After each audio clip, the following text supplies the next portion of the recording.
ఈరోజు ఈ ఉండవల్లి సెంటర్లో రామకృష్ణ థియేటర్లో జనసేన పార్టీ అధ్యక్షులు పవన్ కళ్యాణ్ గారు ఈ సినిమాని తీయటం వలన, అదేవిధంగా మా తాడేపల్లి 19వ వార్డు అధ్యక్షుడు దినేష్ చక్రవర్తి ఈ పిల్లలందరికీ సినిమా టికెట్లను ఏర్పాటు చేసి వాళ్ళకు కూడా చరిత్ర అనేది తెలియాలి.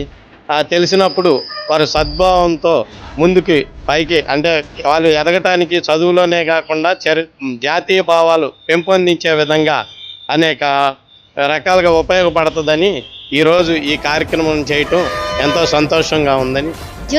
దినేష్ అన్న మనకి పూర్వ చిత్రకారులను గురించి తెలియజేయడానికి సినిమా టికెట్లను ఏర్పాటు చేసినందుకు షారోన్ చిల్డ్రన్ హోమ్ తరఫు నుండి ప్రత్యేకమైన కృతజ్ఞతలు తెలియజేద్దాం. Thank you sir.